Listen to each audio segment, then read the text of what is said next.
That looks outstanding, Chris. What we're working with Chris on is using the tiller a very small amount to do check luff. So the fundamentals of upwind sailing are try to head towards the windward mark, and then the wind slaps you on the back of the hand by luffing your sail, and then you go down a little, and then you try to go to the windward mark again. And it's just tiny little 1 and 2 inch tiller movements. But right now I'm actually teaching him to do mini check luffs over and over and over again to avoid reaching. If you reach in a Sabot, if you go on a close reach for 10 seconds, you lose 40 seconds. So it's a game of staying on the wind. So today for Chris, it's going to be trying to head up and also trying to fly the telltales. If the telltales aren't flying, you're not trying. 30 seconds for the first race on Sunday. They're going to do 3 races. Very short starting line. Good 7 knots of wind building. This is the windiest it's been. It's just building as we speak. We got Chris in 8,900 on port tack there, tacking there, and he should start going. Our goal for Chris is to sail upwind, very steady with very small tiller movements. Okay, so 8,900, we should just tack onto port tack and go. Let's see what he does. Hopefully he doesn't tack again. Come down, come down, come down, come down, come down. He got it. Nice work. So that's good. He's out of there. What you do now is stare at your sail. It's talking to you. Right now it's saying go down a little. Before the race he was under trimmed when we were practicing. So I told him just to trim an inch or 2 tighter than he was before the race. Beautiful. Less worried about mainsail trim right now because he's not an over trimmer. He's just struggling with staying on the wind in the shifty conditions. The wind yesterday was 15 to 18 degrees, 20 degree shifts back and forth. Yeah, your main sheet's got you a little squirrely, your main sheet cleat, but you're doing great, dude. You're in the top 3 right now if you can just do a couple good tacks. Great job. Here's Julia. She's from BCYC, so this is a kid I've been helping with Mark. Okay, Cameron Schnorr. San Diego Yacht Club kid's done several regattas and really getting good. Sailing an older boat with an older sail, and he's pretty much winning every race because of experience. He's just been doing a while. Chris is just charging. Great job, buddy. Pull in your sail.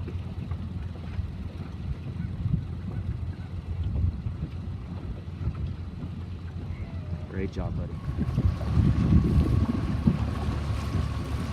Good job, dude. You're learning that you can't keep the main sheet in the cleat all the time. You got to keep it in your hand and be ready to ease it because, man, that boat will launch over. Main sheet cleat is more for a very experienced sailor. It can be risky. Now, he should be aiming just to the right of the buoy a little more. You don't want to cut it super close. You want to be boom width away from it. You want to aim a boom length, away from the buoy, just like he is. See that? Now you dump the main. Oh, man, how perfect is that? Look at that. That's exactly what we're teaching him. Feed the main out. Man, we got his boom bang perfectly. Don't push it, brother. It's already out. He's trying hard. That's great. Nice work, buddy. You pass a couple boats, you get a 3rd. Look at this. Chris just coming around. It's kind of nice that you have the kids in front of you now. Yesterday, a lot of kids were coming around that leeward mark and tacking right away. And in current, that would cause you to drift right into the buoy. The boat, a Sabot goes sideways about a boat length after every tack. Maybe not that much, but a lot. So you got to go a couple boat lengths before you tack, and usually we suggest go 5, 6, 7 boat lengths and then decide if you're on a good wind angle.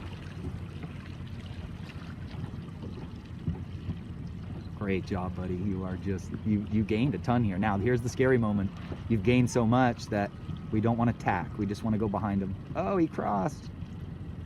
Okay, 8079, Chris. You should be very nice to them. That's what we do in sailing. Sometimes people let us cross. Maybe we'll let them cross another time.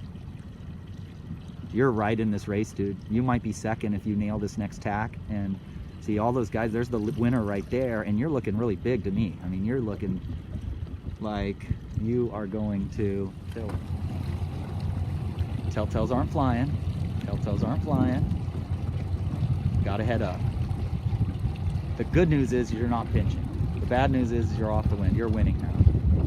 Checklist. Remember what we worked on, buddy. You got to point towards the windward mark. Fundamentals of racing. try to go towards the windward mark when the wind will let you. You're always trying to go, oh goodness, you're winning by a long way. Let's remember this for race 2, that the right side really paid huge, and be ready to go this way. Ooh, look at you, first place by a long way. Okay, Cam's coming back. Good angle for Cam over there. Now okay, that's fine. Wow, what attack was that? Ooh, I can see he's being competitive now. Darn. Okay, no problem, brother. You must have just let go of the tiller. Now what you got to do is stare at your sail and relax. Just the telltales are everything right now. You just keep the boat on the wind and relax. You come over here, you tack onto starboard, and you round first or second. Doing great. Let's see if he can clean out his tack finish. At the end of the tack, the telltale should be straight back. Nailed it. Should hike out and trim a little tiny bit, but he's making the mark easy. Oh, this is great. This is his buddy here from San Diego Yacht Club, so this is great.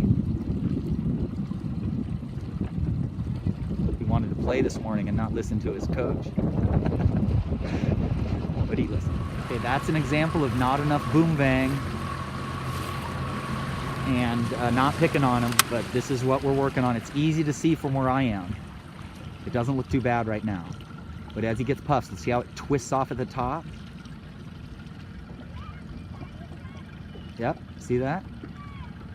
So a little vang on would help that, but that's fine for right now. But just so you know, if you're sitting in the boat, it's harder to see than if you're sitting out here on the side. Now it's light wind, so it looks perfect. I hope he gets one more puff so you can see that again.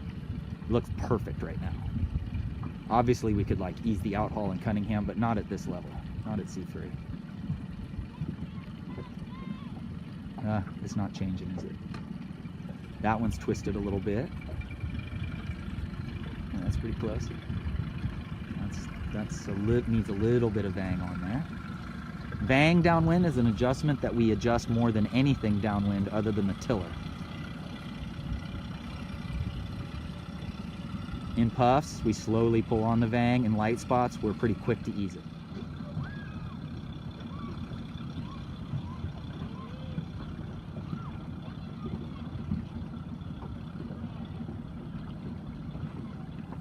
Okay, I didn't get that on tape. We had a really good learning experience. On a Sabot, any leeboard adjustments are done on starboard tack. So what happened is he must have got run into.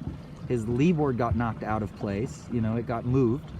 He couldn't get it fixed, and he was trying to fix it while he was on port tack. So like right now, reaching down there and trying to fix it would not be smart. You'd immediately tack onto starboard tack, switch your tiller hands so you're sitting right next to the leeboard, and fix it.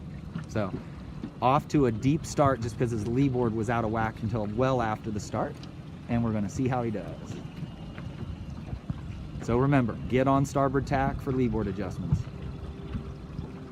Like before a race, we check it when we're on starboard tack because we're sitting right next to it. All right, starboard tack, going really good on the wind. I think you're back into the top 5 or 6, we'll see. If you look beyond there, I just checked my weather online, and we have rain coming in the next hour and a half for sure, I think, and definitely more wind coming. So the next race, I'm not gonna be able to get on tape, but it looks like the wind is building. I think I'm gonna run over there to the other course right now and come back. Now we're watching the A fleet. We need to watch how steady the A fleet is. You'll see the front of their sails do not luff. You'll see the steadiness in their tillers. They're barely moving. Harrison's bow is just down in the water. Okay, that's Carter to our left. He's winning the regatta right now. If you look at the land behind Carter, you might see the boat going sideways.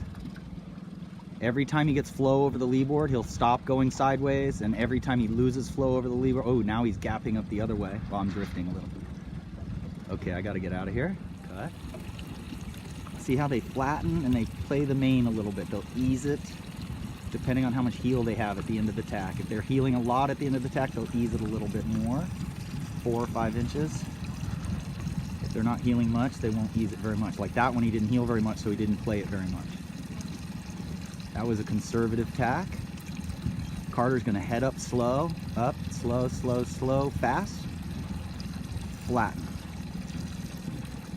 Yeah. Okay.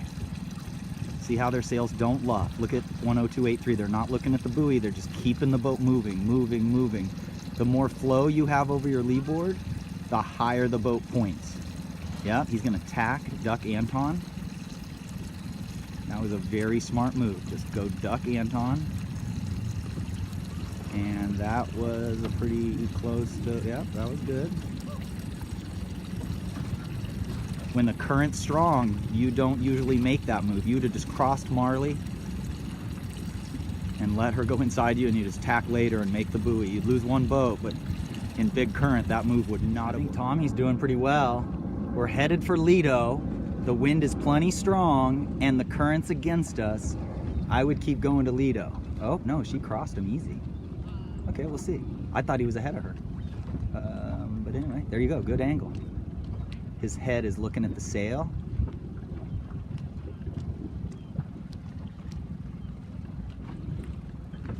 Okay, he's about to cross a current line right now. I don't know if you see that glassy line that's running along there. That's going to be more current for him in about 6 or 7 seconds. So we'll see if she gains. This is a good learning experience. We're going to see if she gains by going over there. She's tacking now because she does not want to get the Lido dead spot. There's a big balance between going to Lido and getting a no wind and getting to Lido at just the right time where you get wind. There's plenty of wind up in there close to the docks, but once you get back in that corner, it gets lighter and lighter back over there. Okay, here comes Tommy.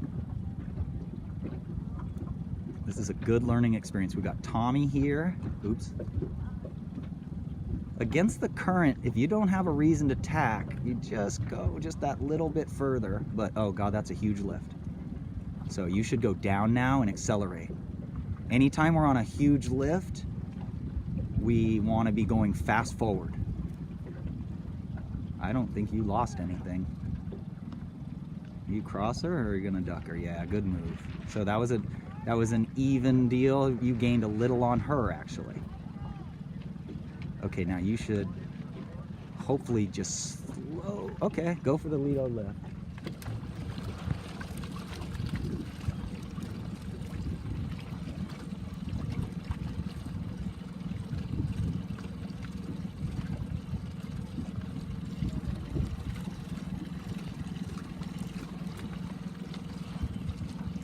So what you do now is you're winning.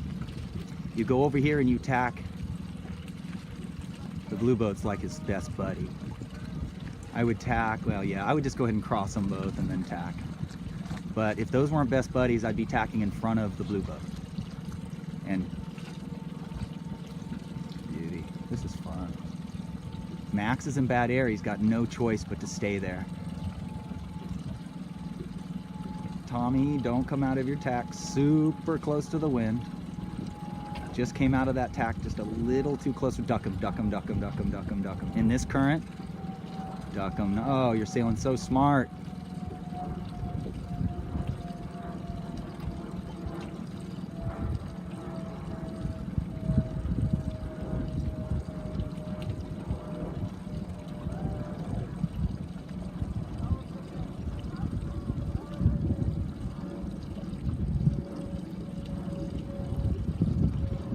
That's okay.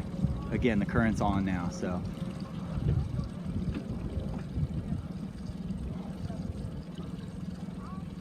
That's okay. You didn't want to foul your buddy, so you leap out a little bit too early.